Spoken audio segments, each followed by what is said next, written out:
ನಾಟಕ ಎನ್ನುವುದಿದೆಯಲ್ಲ, ಈಗ ನೀವು ಹೇಳುದು ಯಾರು ತೆಗೆದುಕೊಳ್ಳದ ಒಂದು ಸಬ್ಜೆಕ್ಟ್ ಅನ್ನು ತೆಕ್ಕೊಂಡು ನಾಟಕ ಮಾಡಿದ್ರಿ, ಯಾವುದೇ ಲಾಭದಾಯಕ ಉದ್ದೇಶ ಇಲ್ಲದೆ ಮಾಡಿರುವಂತ ನಾಟಕ.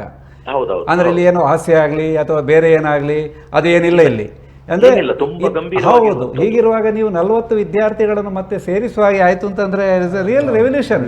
ಅಂದ್ರೆ ಆ ಸಂದರ್ಭದಲ್ಲಿ ಅವರು ಮಾಡಿದ ಸಾಧನೆಗೆ ಪ್ರೇರಕವಾಗಿ ಪೂರಕವಾಗಿ ನೀವು ಮಾಡಿದ್ರಿ. ಈಗ ನನ್ನ ಮುಂದಿನ ಪ್ರಶ್ನೆ ಏನಂದ್ರೆ, ಅದನ್ನು ಹೇಗೆ ನಾವು ಮುಂದುವರಿಸಿಕೊಂಡು ಹೋಗ್ಬೋದು? ನಾಟಕ ಮಾಡ್ಲಿಕ್ಕೆ ಸಾಧ್ಯತೆ ಇದೆ ಮಂಗಳೂರಿನಲ್ಲಿ? ವಾತಾವರಣ ಹೇಗಿದೆ?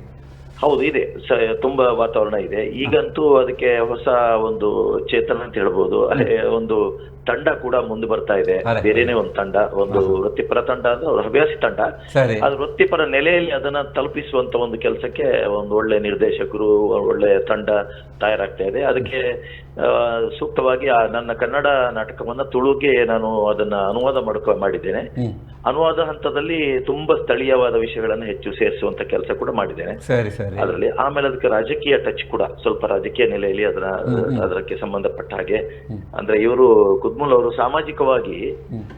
ಸಾಮಾಜಿಕವಾಗಿದ್ರೆ ಯಾರಿಗೂ ಕಾಣಿಸಲ್ಲ. ಅವರು ಜನಪರ ಯೋಜನೆಗಳು, ಜನಪರ ವಿಚಾರಗಳು, ಜನಪರ ಚಿಂತನೆಗಳು ಜನಪ್ರಿಯ ಆಗೋದಿಲ್ಲ, ಅದಂತೂ ಸತ್ಯ. ಆ ನಿಟ್ಟಿನಲ್ಲಿ ಇದನ್ನ ನಾವು ತುಂಬಾ ಹೆಚ್ಚು ಗೊತ್ತಾಗಬೇಕು ಅಂತ ಹೇಳಿ ಹಾಗೆ ಈಗ ತುಳು ಸಾಹಿತ್ಯ ಅಕಾಡೆಮಿಯವರು ಇದನ್ನ ತುಳು ಕೃತಿಯನ್ನು ಕೂಡ ಪ್ರಕಟ ಮಾಡುವಂತ ಕೆಲಸ, ನಾಟಕ ಕೃತಿಯನ್ನ. ಜೊತೆಗೆ ಇದನ್ನು ದೊಡ್ಡ ಬಜೆಟ್ ಅಲ್ಲಿ ಒಂದು ನಾಟಕವನ್ನ ತಂಡದ ಮೂಲಕ, ಒಂದು ದೊಡ್ಡ ಒಳ್ಳೆ ನಿರ್ದೇಶಕರ ಮೂಲಕ ಮಾಡುವಂತ ಕೆಲಸ ಕೂಡ ಕೈಯಾಗ್ತದೆ. ಹಲವು ಕಡೆಯಲ್ಲಿ ಪ್ರದರ್ಶನಕ್ಕೆ ಏರ್ಪಾಡು ಮಾಡುವ ರೀತಿಯಲ್ಲಿ ಮಾಡ್ತಾ ಇದ್ದಾರೆ. ಸರಿ ಜಗನ್ ಅವರೇ, ಬಹಳ ಸಂತೋಷ, ಬಹಳ ಉತ್ತಮ ವಿಚಾರಗಳನ್ನ ಹೇಳಿದ್ರಿ. ರಂಗಭೂಮಿಯಲ್ಲಿ ತಾವು ತೊಡಗಿಸಿಕೊಂಡು ಒಂದು ರೀತಿಯ ತ್ಯಾಗವೇ ಅಂತ ಹೇಳ್ಬೋದು. ಸಮಾಜ ಸುಧಾರಣೆ, ಕುದ್ಮುಲ್ ರಂಗರಾವ್ ಅವರು ಯಾವ ರೀತಿ ಸಮಾಜ ಸುಧಾರಣೆ ಮಾಡಿದ್ರು, ಅವರನ್ನು ಆದರ್ಶವಾಗಿ ಇರಿಸಿಕೊಂಡು ನೀವು ರಂಗಭೂಮಿಯಲ್ಲಿ ತೋರಿಸಿ ಮತ್ತಷ್ಟು ಆದರ್ಶವನ್ನ, ಸುಧಾರಣೆಗಳನ್ನ ಮಾಡಿದ್ದೀರಿ. ನಿಮ್ಮ ಈ ಕೆಲಸಗಳು ಇನ್ನಷ್ಟು ಮುಂದುವರಿದೆ ಜಗನ್ರವರೇ. ನಿಮ್ಮ ಕೆಲಸಕ್ಕೆ, ನಿಮ್ಮ ಒಂದು ಸಮಾಜಮುಖಿ ಕಾರ್ಯಕ್ಕೆ ಯಾವಾಗಲೂ ಎಲ್ಲರ ಬೆಂಬಲ ಇರಲಿ ಎನ್ನುವ ಆಶಯದಿಂದ ನಾನು ಹೇಳ್ತಾ ಇದ್ದೇನೆ. ನಾಡಿದೊಂದು 29ಕ್ಕೆ ಸರ್ ಜಗನ್ ಸರ್ ನಮಸ್ತೆ. ಏನಿಲ್ಲ, ನಾಡಿದ್ದು ಒಂದು 29ನೇ ತಾರೀಕಿಗೆ ಬೆಳಿಗ್ಗೆ ಟೌನ್ ಹಾಲ್ನಲ್ಲಿ ಕುದ್ಮುಲ್ ರಂಗರಾವ್ ಭವನ ನಮ್ಮ ಮಂಗಳೂರು ಅಲ್ಲಿ ಕಾರ್ಯಕ್ರಮಗಳಿದೆ ಬೆಳಿಗ್ಗೆ. ದಯವಿಟ್ಟು ತಾವು ಬಂದ್ರೆ ಒಳ್ಳೇದು. ಆಮೇಲೆ ಒಂದು ಸಂಪರ್ಕ ಸಾಧ್ಯವಾದ್ರೆ ಮತ್ತಷ್ಟು ರಂಗರಾಯರ ಬಗ್ಗೆ ನಮಗೂ ಕೂಡ ನಿಮ್ಮ ನಾಟಕವನ್ನ ನೋಡಬೇಕು ಅನ್ನುವಂಥದ್ದು ಆಸೆ ಇದೆ. ಅದ್ರ ಜೊತೆಗೆ ರಂಗರಾಯರ ಶಾರ್ಟ್ ಮೂವಿ ಮಾಡುವಂತದ್ದು ಕೂಡ ಇಡೀ ಜಗತ್ತಿಗೆ ಗೊತ್ತಾಗಬೇಕು. ರಂಗರಾಯರ ಒಂದು ಅನಿಮೇಷನ್ ಟೈಪ್ ಆಗಿರ್ಬೋದು ಅಥವಾ ಮತ್ತೊಂದು ರೀತಿಯಲ್ಲಿ ಆಗಿರ್ಬೋದು, ಮೂವಿ ಕೂಡ ಮಾಡಬೇಕು. ಸಾಕ್ಷ್ಯಚಿತ್ರ ಮತ್ತು ಸಿನಿಮಾಕ್ಕೆ ಸಂಬಂಧಿಸಿದಂತೆ ರಾಜ್ಯ ಮಟ್ಟದಲ್ಲಿ ಅದರ ಬಗ್ಗೆ ಮಾತುಕತೆ ಆಗಿದೆ. ಮಾತುಕತೆ ಮಾಡಿದ್ರು, ಅವರು ಸ್ಥಳಕ್ಕೆ ಬಂದಿದ್ರು, ಆದ್ರೆ ಅವರ ಮೂಲ ಸ್ಥಳವನ್ನು ಕಂಡುಹಿಡಿಯಲಿಕ್ಕೆ ಸ್ವಲ್ಪ ವಿಫಲ ಆಗಿತ್ತು. ಅಲ್ಲ, ಇವರು ನಮ್ಮ ರಘುರಾಜ್ ಅವ್ರ ಜೊತೆಯಲ್ಲಿದ್ದಾರೆ, ರಘುರಾಜ್ ಕದ್ರಿ ಅವರು, ರಘುವೀರ್ ಅವರು ಇದ್ದಾರೆ, ಅವರು ನಿಮ್ಮ ಜೊತೆ ಸಹಕಾರವನ್ನು ಮಾಡ್ತಾರೆ. ಜಗನ್, ಧನ್ಯವಾದಗಳು. ನೋಡಿ ಸರ್, ಇಂಥ ಒಂದು ಕಾರ್ಯಕ್ರಮಗಳನ್ನು ನಾವು ಮಾಧ್ಯಮದ ಮೂಲಕ ಮಾಡುವಾಗ ಸಾಹಿತ್ಯದ ವಿಷಯ, ರಂಗಭೂಮಿ, ಎಷ್ಟು ವಿಚಾರಗಳು ಅವ್ರು ಹೇಳಿದ್ರು ನೋಡಿ. 40 ಮಕ್ಕಳು ಮತ್ತೆ ಸೇರ್ಕೊಂಡ್ರು, ಎಂತ ಒಂದು ಗ್ರೇಟ್ ವಿಚಾರ ಅಲ್ವಾ? ಬಹಳ ಒಂದು ಕ್ರಾಂತಿ. ಯಾಕಂದ್ರೆ ಅವರು ಒಂದು ಕಡೆ ನಾವು ಪುಸ್ತಕದಲ್ಲಿ ನೋಡ್ತಾ ಇದ್ದೇವೆ, ಇವರೊಂದು ಕಡೆ ರಂಗಭೂಮಿ ಮೂಲಕ. ರಂಗರಾಯರ ಚಿಂತನೆ ಏನಿತ್ತು? ಶಿಕ್ಷಣ. ಹೌದು, ನಮ್ಗೆ ಶಿಕ್ಷಣ ನೀಡಬೇಕು ಮತ್ತೆ ನಾವು ಸಂಘಟಿತರಾಗಬೇಕು, ಅವರ ಮೂಲ ಉದ್ದೇಶ ಇತ್ತು. ಅವರು 40 ಮಕ್ಕಳನ್ನು ವಾಪಸ್ ಸೇರಿಸುವ ಮೂಲಕ ರಂಗರಾಯರ ಚಿಂತನೆಯನ್ನ ಮಾಡಿ ತೋರಿಸಿದ್ದಾರೆ, ಕನಸು ಮಾಡಿದ್ರು. ಹಾಗೆ ಅವರನ್ನ ಅಭಿನಂದನೆ ಸಲ್ಲಿಸಲೇಬೇಕು. ರಘುವೀರ್ ಅವರೇ, ಮತ್ತೆ ನಮ್ದು 5 ತಾರೀಕಿಗೆ ಈ ಸರ್ಗೆ ಹೇಳಿದಾಗೇನೆ ಕುದ್ಮುಲ್ ರಂಗರಾಯರ ಜನ್ಮ ದಿನಾಚರಣೆ ನಾವು 5 ತಾರೀಕಿಗೆ ಬಾಬುಗುಡ್ಡೆಯ ಕುದ್ಮುಲ್ ರಂಗರಾವ್ ಸಭಾಭವನದಲ್ಲೇ ಮಾಡ್ತಾ ಇದ್ದೇವೆ. ಸರಿ, ಅಲ್ಲೇ ಮಾಡ್ತಾ ಇದ್ದೇವೆ. ಸಾಧ್ಯವಾದ್ರೆ ಸರ್ ಬಂದು ಅಲ್ಲಿ ಕೂಡ ಇಂಥ ನಮ್ಗೊಂದು ಆಸೆ ಇತ್ತು, ಇಂಥ ಒಂದು ನಾಟಕದ ಮೂಲಕ, ಅಲ್ಲಿ ರಂಗಭೂಮಿಯ ಮೂಲಕ, ಸಾಕ್ಷ್ಯಚಿತ್ರ ಮೂಲಕ ಅದನ್ನು ತೋರಿಸ್ಬೇಕು, ಯುವ ಜನತೆಗೆ ಗೊತ್ತಾಗ್ಬೇಕಂತ. ಅದಕ್ಕೆ ಪೂರಕವಾಗಿ ನಾಳೆ 28 ತಾರೀಕಿಗೆ ಚಿತ್ರಕಲಾ ಸ್ಪರ್ಧೆ ಮತ್ತೆ ಭಾಷಣ ಸ್ಪರ್ಧೆ, 1ರಿಂದ 10ನೇ ತರಗತಿಯವರೆಗೆ ಚಿತ್ರಕಲೆ ಸ್ಪರ್ಧೆ, ಅದರಲ್ಲಿ ರಂಗರಾಯರ ಭಾವಚಿತ್ರ ಬಿಡಿಸೋದು. ಒಂದು ನೋಡೋಣ ಸರ್, ಸ್ಪರ್ಧೆ ಬಗ್ಗೆ ಮಾತಾಡ್ಕೊಂಡು ಮುಂದುವರಿಸೋಣ. ಕರೆ ಇದೆ, ನೋಡೋಣ. ಹಲೋ ನಮಸ್ತೆ. ನಮಸ್ಕಾರ ಪ್ರಕಾಶ್ ಅವರು. ನಮಸ್ಕಾರ. ಎಲ್ಲಿಂದ ಮಾತಾಡ್ತೀರಿ ಸರ್? ನಾನು ಮಂಗಳೂರಿಂದ ಶಿವಪ್ರಸಾದ್ ಅಂತ ಹೇಳಿ. ನಮಸ್ಕಾರ ಸರ್, ಹೇಳಿ. ಇಬ್ರು ಅತಿಥಿಗಳಿಗೆ ನಮಸ್ಕಾರ. ರಘುವೀರ್ ಬಾಬುಗುಡ್ಡೆ ಅವರು ಹಾಗೂ ರಘುನಾಥ್ ಕದ್ರಿ ಅವರು ಇಬ್ರು ಕೂಡ ರಂಗರಾಯರ ಹಾಗೆ ಕಿಂಚಿತ್ ದಲಿತ ಸಮುದಾಯದ ಬಗ್ಗೆ ಹೋರಾಟ ಮಾಡುವಂತಹ ಇಬ್ರು ನಾಯಕರು. ಎರಡು ವಿಚಾರ ನಾನು ಹಂಚ್ಕೊಳ್ಬೇಕು. ಯಾವಾಗ್ಲೂ ರಘುವೀರ್ ಬಾಬುಗುಡ್ಡೆ ಅವರು ಪ್ರತಿ ಸಲ ನನಗೆ ಅವರ ಕಾರ್ಯಕ್ರಮ ರಂಗರಾಯರ ಕಾರ್ಯಕ್ರಮ ಇದ್ದಾಗ ಫೋನ್ ಮಾಡಿ ಕರೆಯೋರು. ತುಂಬಾ ಒಳ್ಳೆಯ ಕೆಲಸ ಕಾರ್ಯಗಳನ್ನು ಮಾಡ್ತಾ ಇದ್ದಾರೆ. ಸರಿ. ಹಾಗೆ ರಘುನಾಥ್ ಕದ್ರಿ ಕೂಡ ವೈಚಾರಿಕವಾಗಿ ತುಂಬಾ ಒಳ್ಳೆಯ ಮಾತುಗಳನ್ನು ಹೇಳಿದ್ರು. ನಾನು ಇಬ್ರಲ್ಲೂ ಎರಡು ಪ್ರಶ್ನೆಯನ್ನು ಕೇಳ್ತೇನೆ. ಒಂದು, ರಘುರಾಜ್ ಕದ್ರಿ ಅವರೇ ಹೇಳಿ ಸರ್. ನಮ್ಮ ರಂಗರಾಯರು ಮಾಡಿದಂತಹ ಆ ಕಷ್ಟದ ಜೀವನ ಅವ್ರು ಕಳೆದಂತದಿರ್ಬೋದು, ಅವ್ರು ಮಾಡಿದಂತಹ ಕಾರ್ಯ ಪರಿಶ್ರಮಗಳು ನಮ್ಮ ಇಂದಿನ ಸಮುದಾಯಕ್ಕೆ ಯಾವ ರೀತಿ ಒಂದು ಪ್ರೇರಣೆ ಕೊಡ್ತವೆ, ಒಂದನೇದು ಭಾಗ. ಸರಿ. ಎರಡನೇದು, ನಾವು ಅವರ ಜೀವನದಿಂದ ಯಾವ ಮೌಲ್ಯಗಳನ್ನ ಅಡಾಪ್ಟ್ ಮಾಡಿಕೊಂಡು ನಮ್ಮ ಮುಂದಿನ ಪೀಳಿಗೆಗೆ ಕೊಡ್ಬೋದು ಅಂತ ಎರಡು ಪ್ರಶ್ನೆ ಸರ್ ನಿಮಗೆ. ಒಳ್ಳೆ ಪ್ರಶ್ನೆ ಇದು. ಮುಂದಿನದ ಇನ್ನೊಂದು, ನಮ್ಮ ರಘುರಾಜ್ ಬಾಬುಗುಡ್ಡೆ ಅವರೇ, ಈಗ ರಾಜಕೀಯ ಕ್ಷೇತ್ರದಲ್ಲಿ ನೋಡೋದಾದ್ರೆ ಈ ಹಿಂದೆ ಬಂದ ನಮ್ಮ ಜಗನ್ನಾಥ್ ಹೇಳಿದ ಹಾಗೇನೆ ರಾಜಕೀಯದ ಟಚ್ ಇದ್ದಾಗಲೇ ಒಂದು ಕ್ಷೇತ್ರ ಅಥವಾ ಒಂದು ಸಾನ್ನಿಧ್ಯ ಅಭಿವೃದ್ಧಿ ಆಗ್ಲಿಕ್ಕೆ ಸಾಧ್ಯತೆಗಳು. ಹಾಗಾಗಿ ರಾಜಕೀಯವಾಗಿ ಮುಂಚೆ ಬಂದಂತಹ ರಾಜಕೀಯ ಚುನಾಯಿತ ಪ್ರತಿನಿಧಿಗಳು ಇರ್ಬೋದು ಅಥವಾ ಈಗ ಇರುವಂತಹ ಚುನಾಯಿತ ಪ್ರತಿನಿಧಿಗಳಿರ್ಬೋದು, ಅವರ ಕಡೆಯಿಂದ ಯಾವ ರೀತಿಯ ಈ ಕ್ಷೇತ್ರದ ಒಂದು ಬೆಳವಣಿಗೆಗೆ ಯಾವ ರೀತಿಯ ಸಹಕಾರ ಸಿಕ್ಕಿದೆ ಅಂತ ನನ್ನ ಮೂರು ಪ್ರಶ್ನೆಗಳು. ಒಂದು ಬಾಬುಗುಡ್ಡೆ ಅವರಿಗೆ, ಒಂದು ಎರಡು ಕದ್ರಿ ಅವರಿಗೆ. ದಯವಿಟ್ಟು. ಸರಿ, ಧನ್ಯವಾದಗಳು ಕರೆ ಮಾಡಿದ್ದಕ್ಕಾಗಿ. Thank you sir. ಅವರು ಹೇಳ್ತಾರೆ, ಅವರ ಒಳ್ಳೆಯ ವಿಚಾರಗಳು ಬಹಳ ತುಂಬಾ ಚೆನ್ನಾಗಿ ಮಾತಾಡಿದ್ರು. ಹೌದು. ಅಂದ್ರೆ ಕಷ್ಟ ಕಾರ್ಪಣ್ಯದ ಬಗ್ಗೆ ಒಂದು ಹೇಳಿದ್ರು, ಒಂದು ಜೀವನ ಮೌಲ್ಯದ ಬಗ್ಗೆ ಹೇಳಿದ್ರು. ಹೌದು, ಕಷ್ಟ ಕಾರ್ಪಣ್ಯಗಳು.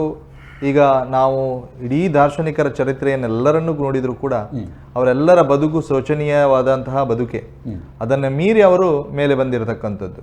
ಬಹುಶಃ ಈಗ ನಾವು ಪ್ರಸ್ತುತ ಏನಾಗಿದ್ದೇವೆ, ಬಹುಶಃ ನಾವು ಈ ಸಮಾಜದಲ್ಲಿ ರಂಗರಾಯರನ್ನ ಆದರ್ಶವಾಗಿ ಇಟ್ಟುಕೊಳ್ಬೇಕಾದ್ರೆ ಬಹುಶಃ ಮೂಲತಃ ನಾವು ಮೊದಲು ಆಲೋಚನೆ ಮಾಡಬೇಕು, ನಾನು ಬೆಳೀಬೇಕೆಂಬ ಕನಸಿರಬೇಕು, ಮತ್ತೊಬ್ಬರನ್ನ ಬೆಳೆಸುವಂತ ಮನಸ್ಸಿರಬೇಕು. ಇಷ್ಟಿದ್ರೆ ರಂಗರಾಯರ ಎಲ್ಲ ಆದರ್ಶಗಳ ಅವರ ಮೌಲ್ಯಗಳನ್ನ ಪಾಲಿಸಿಕೊಂಡು ಬರ್ಲಿಕ್ಕೆ ನಮ್ಗೆ ಸಾಧ್ಯ. ವಿದ್ಯಾಭ್ಯಾಸ ಅವರು ಮಾಡಿರತಕ್ಕಂಥದ್ದು ನಮ್ಗೇನಾದ್ರೂ ಸಾಧ್ಯ ಇದ್ರೆ ಒಂದು 2 ಪುಸ್ತಕನೋ ಅಥವಾ 10 ಪುಸ್ತಕನೋ ಅಥವಾ ಒಂದು ಬ್ಯಾಗೋ ಅಥವಾ ಒಂದು 4 ಜನರಿಗೆ ಫೀಸು, ನಮ್ಮದೇನು ನಮ್ಮ ಅನುಕೂಲ ಪ್ರಕಾರ ಯಾರಿಗೇನು ಸಹಾಯ ಮಾಡ್ಲಿಕ್ಕೆ ಸಾಧ್ಯ ಇದೆ ಅದನ್ನ ನಾವು ಮಾಡ್ಲಿಕ್ಕೆ ಪ್ರಯತ್ನ ಮಾಡಿದ್ರೆ ನಮ್ಮ ಜೀವನ. ಅದೇ ರಂಗರಾಯ ಹೇಳಿದ್ದು, ಯಾವ ಒಂದು ನನ್ನ ಶಾಲೆಯಲ್ಲಿ ಕಲಿತಂತ ಒಬ್ಬ ದಲಿತ ವಿದ್ಯಾರ್ಥಿ, ಹಿಂದುಳಿದ ವಿದ್ಯಾರ್ಥಿ ಸರ್ಕಾರಿ ನೌಕರಿಯಾಗಿ ಸೇವೆ ಸಲ್ಲಿಸಿ ಆನಂತರ ಅವನೊಂದು ಕಾರ್ ಪರ್ಚೇಸ್ ಮಾಡಿ ಕಾರ್ನಿಂದ ಇಡೀ ಮಂಗಳೂರಿನಲ್ಲಿ ಓಡಾಡಿದಾಗ ಅಲ್ಲಿಂದ ಎದ್ದಂತ ಧೂಳು ನನ್ನ ತಲೆಗೆ ತಾಗಿದ್ರೆ ಅವತ್ತೇ ನನ್ನ ಜನ್ಮ ಸಾರ್ಥಕ ಅಂತ ಹೇಳಿ ಒಬ್ಬ ವ್ಯಕ್ತಿ ಹೇಳ್ತಾರೆ ಅಂತ ಹೇಳಿದ್ರೆ, ಒಬ್ಬ ಸಾರಸ್ವತ ಬ್ರಾಹ್ಮಣ ವಂಶದ ಒಂದು ವ್ಯಕ್ತಿ ಎಂತ ಒಂದು ಕನಸನ್ನ ಕಂಡಿದ್ದಾರೆ ಅಂತ ಹೇಳಿದ್ರೆ ಅಂತಹದೊಂದು ಮನಸ್ಸಿರಬೇಕು. ಹಾಗಾಗಿ ಕನಸು ಮತ್ತು ಮನಸ್ಸನ್ನ ಒಬ್ಬ ವ್ಯಕ್ತಿ ತನ್ನ ಜೀವನದಲ್ಲಿ ಅಳವಡಿಸಿಕೊಂಡ್ರೆ ಬಹುಶಃ ರಂಗರಾಯರ ಒಂದು ತತ್ವದ ಆದರ್ಶದ ಮೇಲೆ ನಾವು ಜೀವನ ಮೌಲ್ಯಗಳು. ಸರ್, ಈ ಒಂದು ಹೇಳಿದ್ರು ಸರ್, ಚುನಾಯಿತ ಪ್ರತಿನಿಧಿಗಳ ಬಗ್ಗೆ ತಮ್ಮಲ್ಲಿ ಒಂದು ಪ್ರಶ್ನೆ ಇತ್ತು ಸರ್. ನಾವು ಪ್ರಪ್ರಥಮವಾಗಿ ಈ ರಂಗರಾಯರ ಒಂದು ಹೆಸರು ದೇಶಗಳಲ್ಲೇ ಅವರದು ಪ್ರಚಲಿತಲಾಗಬೇಕು ಎಂಬ ನಿಟ್ಟಿನಲ್ಲಿ, ಮತ್ತೆ ಯಾವುದಾದ್ರೂ ಒಂದು ಕಟ್ಟಡದಲ್ಲಿರ್ಬೋದು, ಯಾವುದೋ ಯೋಜನೆಗೆ ಒಂದು ಶಾಶ್ವತವಾಗಿ ಅವರ ಹೆಸರು ಇರಬೇಕು ಎಂಬ ಒಂದು ಚಿಂತನೆಯಲ್ಲಿ ಹೋರಾಟ ಮಾಡಿದಂಥ ಸಂದರ್ಭದಲ್ಲಿ ಕುದ್ಮೂಡ್ ರಂಗರಾಯರ ಹೆಸರನ್ನ ನಾವು ವೆಲ್ಲಾಕ್ ಇಲ್ಲದ್ರೆ ಲೇಡಿ ಕ್ವಶನ್ಗೆ ಇಡಬೇಕು ಎಂಬ ಒಂದು ಚಿಂತನೆಯಲ್ಲಿ ಇದ್ವಿ. ಆ ಸಂದರ್ಭದಲ್ಲಿ ಹೌದು, ತಾಂತ್ರಿಕವಾಗಿ ಕೆಲವು ಆಗ್ಲಿಲ್ಲ. ಆನಂತರ ಛಲ ಬಿಡದೆ ಅದನ್ನ ಇಡಲೇಬೇಕು ಅಂತ ಹೇಳುವಾಗ ಇಬ್ರಾಹಿಂ ಸರ್ DC ಆದ ಸಂದರ್ಭದಲ್ಲಿ ಅವರು ನಮ್ಮ ಮಂಗಳ ಸಭಾಂಗಣಕ್ಕೆ ಅವರ ಹೆಸರು ಇಡಬೇಕು ಎಂದು ಒಂದು ಯೋಚನೆ ಹೇಳಿದ್ರು. ಅದು ಇದೇ ಜನ್ಮದಿನಾಚರಣೆ ಸಂದರ್ಭ. ಆದ್ರೆ ನಮ್ಗೆ ಅದು ಕೂಡ ಸಮಾಧಾನ ಆಗ್ಲಿಲ್ಲ. ಮುಂದೆ ನಮ್ದು ಹರಿನಾಥ್ ಸರ್ ಮೇಯರ್ ಆಗಿರುವಾಗ ಕುದ್ಮೂಡ್ ರಂಗರಾಯರ ಹೆಸರನ್ನ ನಗರದ ಪುರಭವನಕ್ಕೆ ಇಟ್ರು. ಇದೊಂದು ಕಾರ್ಯಕ್ರಮ ನಾವು ವೇದಿಕೆ ಮೂಲಕ ಅದನ್ನ ಹೆಚ್ಚು ಒತ್ತಡ ತಂದು ಅದನ್ನ ಮಾಡಿದ್ದೇವೆ. ಅದಕ್ಕೊಂದು ಈಗ ಏನೇ ಆಮಂತ್ರಣ ಪತ್ರಿಕೆ ಇದ್ರೆ ಅದರಲ್ಲಿ ಕುದ್ಮೂಡ್ ರಂಗರಾವ್ ಪುರಭವನ ಅಂತ ಒಂದು ಕಡೆ ಹೆಸರು ಕಡೆ ಬರುತ್ತೆ. ಇನ್ನೊಂದು ಕಡೆ ನಾವು ನೋಡಿದ್ರೆ ಸಮಾಧಿ ಅಭಿವೃದ್ಧಿ, ಅದು ನಾನು ಸ್ಮಾರಕದ ಬಗ್ಗೆ ಮಾತಾಡ್ತಾ ಇದ್ದೆ. ಸಮಾಧಿ ಅಭಿವೃದ್ಧಿಯ ಬಗ್ಗೆ ಕೂಡ ನಾವು ತುಂಬಾ ಅದರ ಬಗ್ಗೆ ಸರ್ಕಾರಕ್ಕೆ ಇರ್ಬೋದು, ಚುನಾಯಿತ ಜನಪ್ರತಿನಿಧಿಗಳಿರ್ಬೋದು, ಇವರಿಗೆಲ್ಲ ನಾವು ಪತ್ರಗಳನ್ನ ಕೊಡುವಾಗ ಲಿಖಿತವಾಗಿ ಅದಕ್ಕೆ ಒತ್ತಡವನ್ನು ತಂದೆವು. ಆ ಸಂದರ್ಭದಲ್ಲಿ ನಮ್ಮ ಮಾನ್ಯ ಶಾಸಕರು ವೇದವ್ಯಾಸ ಕಾಮತ್ ಅವರ ಇದರಲ್ಲಿ ಅವಧಿಯಲ್ಲಿ ಒಂದು 3.50 ಲಕ್ಷ ಅದಕ್ಕೊಂದು ಫಂಡ್ ಇಟ್ಟಿದ್ರು, ಅನುದಾನ. ಅದು ಸ್ವಲ್ಪ ತಾಂತ್ರಿಕವಾಗಿ ಸ್ವಲ್ಪ ಅಡಚಣೆಗೆ ಬರಲಿಲ್ಲ, ಆಗಲಿಲ್ಲ.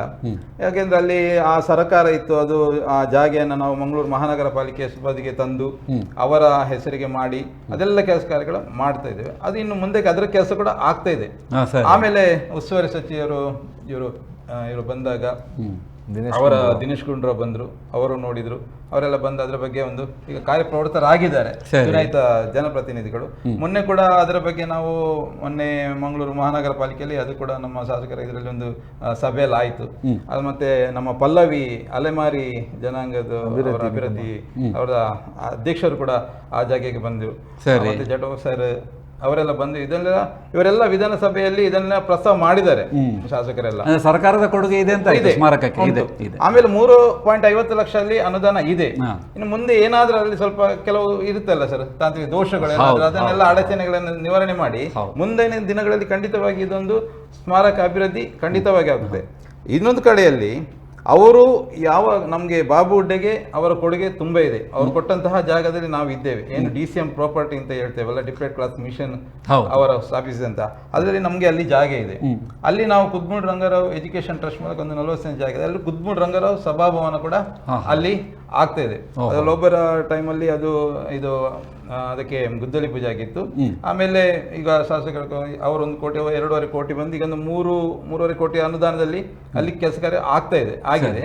ಇನ್ನು ಮುಂದಕ್ಕೆ ಅದು ಕೂಡ ಇನ್ನು ಉದ್ಘಾಟನೆ ಹಂತದಲ್ಲಿ ಇದೆ. ಇದೆಲ್ಲ ಚುನಾಯಿತ ಜನಪ್ರತಿನಿಧಿಗಳ ಸಹಕಾರದಿಂದ ಖಂಡಿತವಾಗಿ ಇಂತಹ ಒಂದು ಅಭಿವೃದ್ಧಿ ಕೆಲಸ ಆಗಿದೆ ಖಂಡಿತವಾಗಿ. ಅಂದ್ರೆ ಪೂರಕವಾಗಿ ಅವರು ಕೇಳಿದ ಪ್ರಶ್ನೆಗಳಿಗೆ ನೀವು ಉತ್ತರಗಳನ್ನು ನೀಡಿದ್ರು. ಮೌಲ್ಯದ ಬಗ್ಗೆ ಇವರು ಹೇಳಿದ್ರು.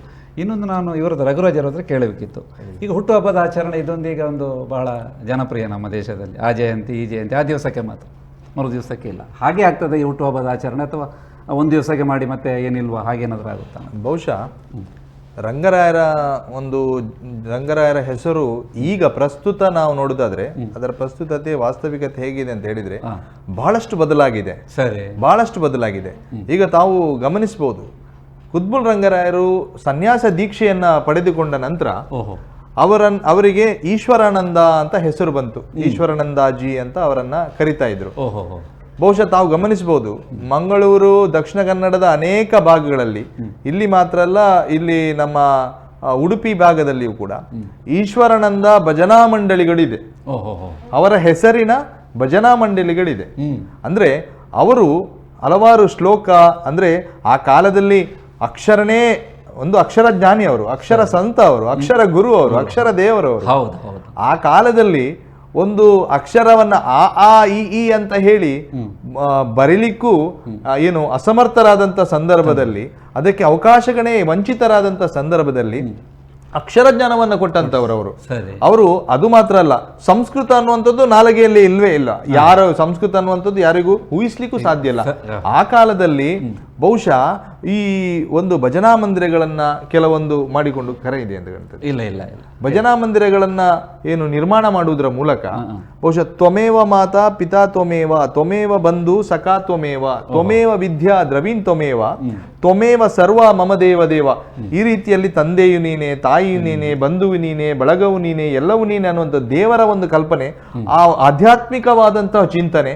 ಅಂದ್ರೆ ಆ ಕಾಲದಲ್ಲಿ ದೇವರ ಆರಾಧನೆಯನ್ನು ಕೂಡ ಏನು ಮುಕ್ತವಾಗಿ ಆ ಜನಗಳಿಗೆ ನೀವು ಕೂಡ ಆರಾಧಿಸಿ ಅಂತ ಹೇಳಿ ಆ ಸಂಸ್ಕೃತ ಶ್ಲೋಕವನ್ನ ಹೇಳಿಕೊಟ್ಟು ಇವತ್ತಿಗೂ ಅದು ನಮ್ಮ ಈಶ್ವರಾನಂದ ಭಜನಾ ಮಂಡಳಿಯಲ್ಲಿ ನಾವು ಕಾಣುತ್ತೇವೆ. ಬಹುಶಃ ಜೈಲ್ ರೋಡ್ ನಲ್ಲಿ ನಾನು ಬಹಳ ವಿಜೃಂಭಣೆಯಿಂದ ಈಶ್ವರಾನಂದ ಭಜನಾ ಮಂಡಳಿ ಇದೆ. ಅಲ್ಲಿನ ನಮ್ಮ ಕಿರಣ್ ಕುಮಾರ್ ಕುಡಿಯಲ್ಬೈರ್ ಅವರು ಇದ್ದಾರೆ. ಬಹಳ ದೊಡ್ಡ ಮಟ್ಟದ ಒಂದು ಏನು ಅವೇರ್ನೆಸ್ಗಳಿದೆ. ರಂಗರಾಯರ ಜಯಂತಿಗೆ ಮಾತ್ರ ಅಲ್ಲ, ಬಹುಶಃ ಇವತ್ತಿನ ಪ್ರಸ್ತುತ ವಾತಾವರಣದಲ್ಲಿ ಅದು ಹೆಚ್ಚಾಗಬೇಕಾದ್ರೆ ದಕ್ಷಿಣ ಕನ್ನಡ ಜಿಲ್ಲೆಯ ಎಲ್ಲ ಜನತೆಗಳು ಕೂಡ ರಂಗರಾಯರ ಬಗ್ಗೆ ಅಧ್ಯಯನಕ್ಕೆ ಒಳಗಾಗಬೇಕು ಅನ್ನುವಂಥ ಕಾರ್ಯಕ್ರಮ. ಈಗ ಮುಕ್ತಾಯದ ಸಮಯ, ಸುಮಾರು 1 ಗಂಟೆಗಳ ಕಾಲ ಮಾತಾಡಿದ್ದೇವೆ ನಾವು ರಂಗರಾವ್ ಬಗ್ಗೆ. ಹಾಗೆ ಕರೆಗಳು ಬಂದಿತ್ತು. ಕಾರ್ಯಕ್ರಮದ ಮುಗಿಸುವ ಹೊತ್ತಿನಲ್ಲಿ ರಘುವೀರ್ ಬಾಬುಗುಡ್ಡ ಅವರು ಏನು ಹೇಳ್ತೀರಾ ಕಾರ್ಯಕ್ರಮ ಮುಗಿಸುವ ಹೊತ್ತು? ಸರ್, ಈಗ ಪ್ರಸ್ತುತ ಕಾಲದಲ್ಲಿ ರಂಗರಾಯರನ್ನು ನಾವೆಲ್ಲರೂ ಹಿಂದಿನಿಂದಲೂ ನಮ್ಮ ಹಿರಿಯರಿಂದಲೂ ನಾವು ಪೂಜೆ ಮಾಡ್ತಾ ಬಂದಂಥವರು. ಅದರಿಂದ ನಾವು ಅವರನ್ನು ಪೂಜನೀಯರು ಅಂತ ಕರೀತೀವಿ. ಖಂಡಿತ. ಅವರನ್ನ ಗುರುಗಳೆಂದು ಹೇಳಿದಕ್ಕೆ ನಾವೆಲ್ಲರೂ ಈಗ ಮಹಾತ್ಮರ ಗುರುಗಳು ಅಂತ ಹೇಳ್ತೇವೆ. ನಮ್ಮ ದಲಿತರನ್ನೆಲ್ಲ ಉದ್ಧಾರ ಮಾಡಿದಂತಹ ದಲಿತೋದ್ಧಾರಕ ಅಂತ ನಾವು ಕರಿತೇವೆ. ಅಂತಹ ಮಹಾತ್ಮರು ಅಂತ ಪೂಜನೀಯರ ಇವತ್ತು ಜನ್ಮ ದಿನಾಚರಣೆ ಬಹಳ ವಿಜೃಂಭಣೆಯಿಂದ ಅವರದು ಆಚರಿಸಲ್ಪಡ್ತಿದೆ. ಅದು ಜಿಲ್ಲಾಡಳಿತ ಇರ್ಬೋದು, ಬೇರೆ ಬೇರೆ ಸಂಘಟನೆಗಳ ಮೂಲಕ ಆಗ್ತಾ ಇದೆ. ಇನ್ನು 1928ರಲ್ಲಿ ಅವರು ಕಾಲಾನಂತರ ಆದರು. ನಾಳ್ದು 2028ಕ್ಕೆ ಅವರದು 100ನೇ ವರ್ಷ ಆಗ್ತಾ ಇದೆ. ಅದು ಕೂಡ ಕೆಲವು ನಮ್ಮನ್ನು ಅಗಲಿ 100 ವರ್ಷ ಆದ ಸಂದರ್ಭ. ಅದು ಇನ್ನು ನಾವು ಬೇರೆ ಬೇರೆ ರೀತಿಯ ಕಾರ್ಯಕ್ರಮಗಳೊಂದು ಮಾಡಬೇಕು ಅಂತ ಒಂದು ಚಿಂತನೆ ಇದೆ.